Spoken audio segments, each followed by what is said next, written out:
O Senhor esteja convosco.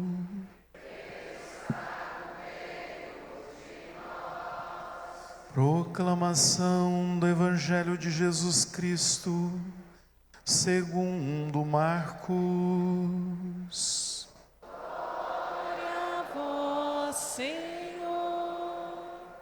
Naquele tempo, Jesus chamou os 12 e começou a enviá-los 2 a 2, dando-lhes poder sobre os espíritos impuros.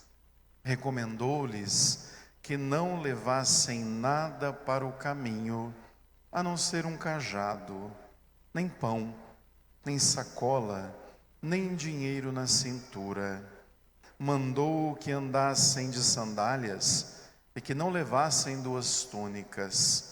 E Jesus disse ainda: quando entrardes numa casa, ficai ali até a vossa partida. Se em algum lugar não vos receberem, nem quiserem vos escutar quando sairdes, sacudi a poeira dos pés como testemunho contra eles. Então, os 12 partiram e pregaram que todos se convertessem. Expulsavam muitos demônios e curavam numerosos doentes, ungindo-os com óleo. Palavra da salvação. Glória a vós, Senhor.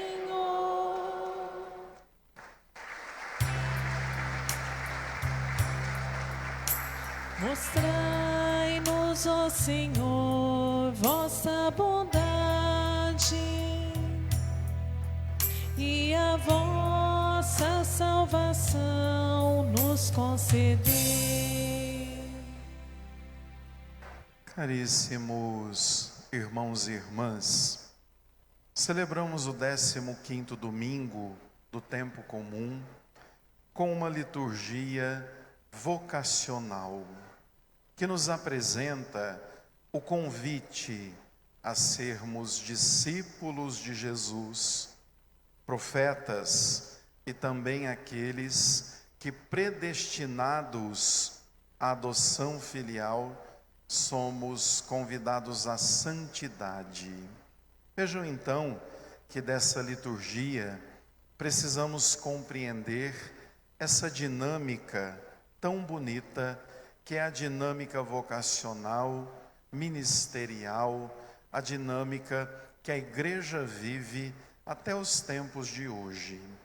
Primeiro, gostaria que a gente recordasse aquilo que ouvimos na primeira leitura. Na primeira leitura, ouvimos o chamado ao profeta Amós. Amós, na verdade, era do sul e foi chamado a pregar no norte, a anunciar a conversão e a dizer às pessoas que estavam distantes de Deus a importância de rever a sua conduta. Algo é muito interessante no chamado de Amós. Amós não era filho de profeta, não era de linhagem profética, no entanto, chamado por Deus, se coloca a serviço. Chegando lá, ele entra em confronto com o sacerdote Amazias, que diz a ele: olha, Amós, aqui não é teu lugar, não. Volta para onde você veio, que a sua pregação está incomodando o rei, está incomodando a nós. E vejam que interessante, Amós vai dizer claramente: eu não sou filho de profeta, eu sou um agricultor, criador de gados, cultivo sicômoros. No entanto, Deus me mandou vir falar e eu vou falar. Vejam que é desafiador a um profeta, sobretudo, dizer as verdades que Deus pede, porque toca em feridas daqueles que não caminham conforme a vontade de Deus. Amós é disponível, é aberto, tem um coração que escuta o chamado. Não era um homem estudado, não fez as escolas de seu tempo, mas tinha um coração aberto e disponível para transformar a realidade onde Deus o mandou. A grande missão de Amós era reconduzir as pessoas a Deus. Vejam, indo para o Evangelho, a gente precisa se recordar que no domingo passado, Jesus teve um problema em Nazaré. Até esse momento, no Evangelho de Marcos, era o próprio Jesus que pregava, que anunciava, que curava, que realizava todas as obras. Ele tinha um grupo de 72 discípulos. Vejam, ele vai para a sua terra, para Nazaré. E os nazarenos não o recebem bem. Não recebem, não escutam o ensinamento, muito menos levam doentes para ele curar. E ali Jesus realiza poucos sinais devido ao endurecimento de coração dos nazarenos, que são seus conterrâneos. A partir dali, a gente vê que Jesus toma uma decisão. Ele não vai mais sozinho fazer todo o trabalho. Ele então resolve trazer para perto dele 12 que ele escolhe entre o grupo que o acompanhava. 12 que significam um novo povo de Deus. 12 que na verdade ele vai formar bem de perto. Ele vai orientar, ele vai trazer à parte, porque esses 12 vão ter uma missão muito importante. Eles, conforme a pregação apostólica, serão os continuadores da missão de Cristo.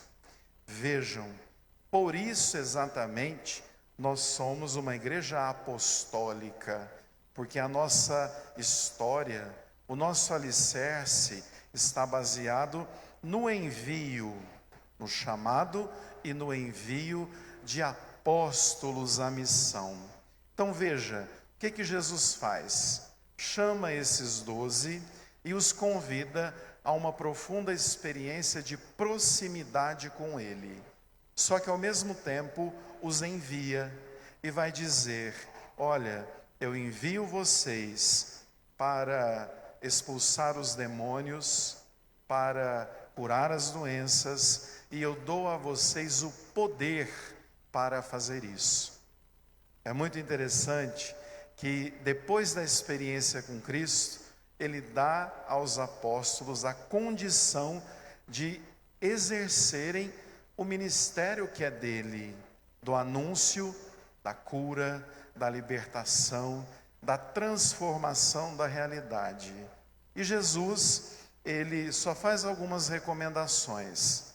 Vocês precisam ter o coração livre, ser simples, vai de sandália, porque vocês são livres, e ao mesmo tempo acolham aqueles que, na verdade, vão recebê-los, até para dar o alimento. Aí Jesus é muito claro em dizer: a missão não tem só coisa boa. Vocês serão recebidos por alguns, mas também não serão recebidos por outros. Não tem problema. Bate o pé, tira a poeira e continua a missão. Continua a anunciar o Evangelho. E aí é muito importante a gente perceber que o evangelista faz questão de dizer: os apóstolos curaram muitas pessoas e converteram muitas pessoas. Vejam, aqui eu vou abrir um parêntese para que a gente entenda que a pregação de Jesus não é uma pregação morna, não é uma pregação apática, não é uma pregação açucarada. A pregação de Jesus é uma pregação que nos convida a rever o nosso modo de viver.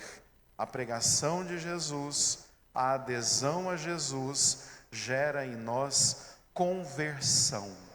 Se a gente for viver a partir dos nossos impulsos e instintos humanos, a gente faz coisa que até o diabo duvida. É rancoroso, é ressentido, é maldoso.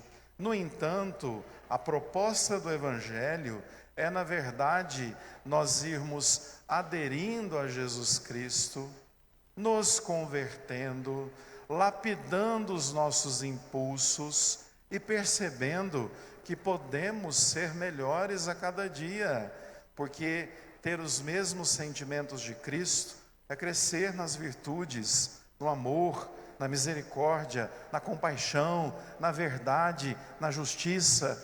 Então vejam, Jesus dá aos discípulos o poder de perdoar, de curar, mas também diz a eles: eu vou realizar uma obra na vida de vocês, que é a obra de conversão, para que vocês realizem a obra de conversão na vida das pessoas. Aqui está um ponto muito importante que a gente precisa perceber. Nesse grupo dos 12, não tem nenhum doutor da lei, não tem nenhum escriba, tudo pescador, tem um zelota, tem um cobrador de impostos, gente simples. Então não precisa ter grandes dotes para poder pregar o Evangelho. O que precisa? Entrar na dinâmica de Jesus, estar perto dele e ir se convertendo todo dia. Minha gente, o mundo precisa de nós. O mundo precisa que, uma vez que Cristo realiza em nós as suas maravilhas, que a gente ajude tantos e tantas que estão longe de Deus a fazerem essa experiência. Às vezes, a gente olha com tristeza e diz: nossa, o mundo não vai bem. Há tantas coisas tristes, tantas coisas ruins, tanta ausência de Deus. Pois então, é aí que nós temos que agir. Assim como Ele chamou discípulos lá atrás, Ele chama nós hoje. O convite é que cada um de nós, agindo na nossa família, no nosso trabalho, onde nós estivermos, que a gente ajude as pessoas a experimentarem Deus. Gente cheia de Deus é gente boa, é gente de bem. Então, nesse sentido, a nossa vida precisa ser uma vida que prove Deus, que experimente Deus para ajudar os outros. O mundo que a gente deseja depende, na verdade, do Evangelho que a gente anuncia. Fale de Deus. Notícia boa a gente tem que contar para os outros. A gente conta tanta coisa, a gente conta do aniversário, da promoção no trabalho, de alguém que está grávida, a gente conta inúmeras coisas para os outros. Por que não contar da graça de Deus? Por que não contar das maravilhas dele na nossa vida? Isso é parte do apostolado que Jesus nos dá. E aí na carta aos Gálatas está escrito claramente: vocês são predestinados pelo batismo a serem filhos adotivos, portanto, serem santos. E santo é feliz, santo é bem-aventurado, santo tem a alegria de estar acompanhado de Deus. Então veja, o convite hoje é um convite muito bonito. Seja feliz, seja santo, seja discípulo, assuma o batismo, seja profeta e transforme a realidade a partir da obra que Deus realiza na tua vida. É desse jeito que a gente vai ajudando o mundo a crescer na dinâmica do reino. É desse jeito, a partir de atitudes que mostrem a nossa adesão a Cristo, que nós vamos ajudando os outros a experimentarem essa graça e esse dom. Que Deus nos abençoe e que estejamos sempre atentos a responder com disponibilidade ao chamado que Deus nos faz. Louvado seja o nosso Senhor Jesus Cristo. Para sempre seja louvado.